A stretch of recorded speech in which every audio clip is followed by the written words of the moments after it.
Olá pessoal, tudo certo? Estou aqui para mais um vídeo agora voltado para procedimentos de auditoria. E também vamos conversar sobre evidências. É um tema que também cai aí nas provas de concurso da Receita Federal, do CGE, e ele é bem comum aí quando a gente começa a trabalhar com a parte de execução, né, da execução da própria auditoria.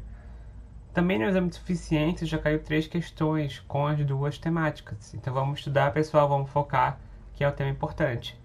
Primeiro, a gente já viu que nós planejamos todo o trabalho de auditoria para depois a gente começar a fazer o quê? Analisar demonstrações contábeis. Analisar, por exemplo, na auditoria contábil, se o balanço ele representa a realidade da empresa. Se cada conta for registrada da forma correta e representa a realidade da empresa. E para analisar isso, a gente precisa coletar evidências, conseguir informações, como por exemplo, vou fazer uma contagem de estoque. Eu tenho que fazer aí, bater fotos, fazer uma planilha em Excel comprovando que eu encontrei essas informações. Ou eu tenho que refazer o cálculo, por exemplo, uma depreciação.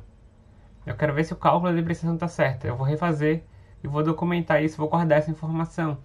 Então tudo que eu coletar são evidências. Então, por exemplo, você observou o controle interno, foi fazer uma análise e descobriu uma fraude. Então você vai documentar e guardar, né, essa evidência.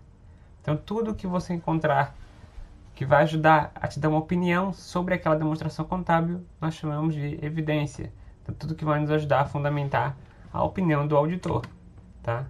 Esse é o ponto-chave quando a gente trabalha com evidências. Então, normalmente, né, pessoal, são informações contábeis, mas pode ser informações de várias fontes que me ajudem a encontrar informações sobre a demonstração contábil. Se for uma auditoria operacional, sobre o objeto que eu estou trabalhando. Então, por exemplo, se eu estou auditando os gastos com educação, os índices de educação, se eu conseguir informações de colégios, de reuniões, isso tudo vai ser documentado como uma evidência. Então, tudo que eu coletar para obter minha opinião, para obter minhas próprias conclusões, nós chamamos aí de evidências. E a norma de auditoria, tá? As NBCTAs, elas trazem alguns pontos importantes. Então o auditor ele vai ter que avaliar vários pontos na questão de utilização de especialistas. Dentre eles, né, pessoal, olha só, avaliar competência, habilidade e objetividade do especialista.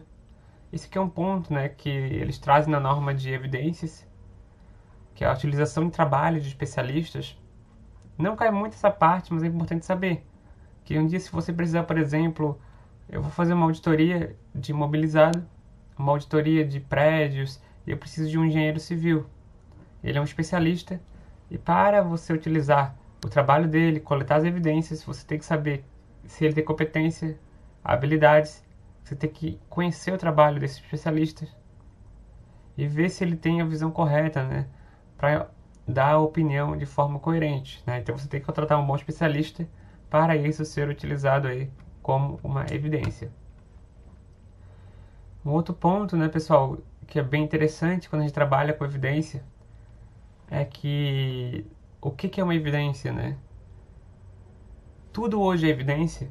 Não, né? Tudo depende muito da confiabilidade. Eu acho que isso está muito à tona hoje em dia, sobre que tipo de informação é confiável ou não, se ela já passou por um crivo.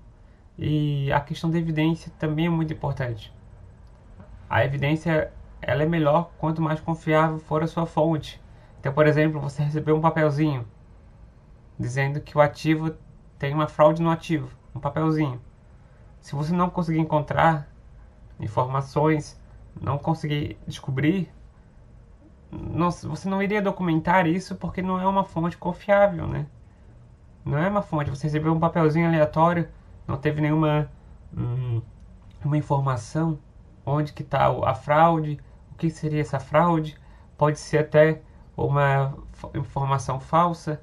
Então, para ter confiabilidade, ela precisa aí, né, de uma fonte segura. E tudo depende da natureza da conta, do tipo de fonte de informação. E olha só, a norma ela aborda que a evidência de auditoria ela é mais confiável quando obtida de fontes independentes externas à entidade. Como assim, né? Por exemplo, você vai auditar a conta banco. Você vai fazer uma análise aí da conciliação bancária. É muito mais confiável eu analisar os saldos e fazer esse questionamento de qual que é o valor do saldo para o banco. Então, ao invés de olhar apenas os registros contábeis da empresa, eu emito uma carta de circularização, eu encaminho uma carta para o banco me confirmar quais são os saldos contábeis que tem lá naquele banco X. Então é muito mais confiável eu ter essa informação de um banco do que analisar apenas as conciliações e os extratos da empresa. A mesma coisa, por exemplo, os processos, as provisões. É muito mais confiável eu fazer circularização para os advogados, para os consultores. A mesma coisa para fornecedores. Aquele saldo ali que a empresa está divulgando. Eu devo 100 mil para o fornecedor X. Será que tu deve mesmo? Então é mais confiável encaminhar essa informação para o fornecedor X e perguntar: olha, ele te deve 100 mil mesmo? Não é mais, não é menos? Então tudo isso é confirmado através de carta de circularização, né? Que a gente vai estudar depois aí quais são os procedimentos. Então a gente sempre aborda: quanto mais independente e externa a informação, usualmente é mais confiável, tá? Então isso aqui é importante anotar. E olha só outro ponto que a norma traz.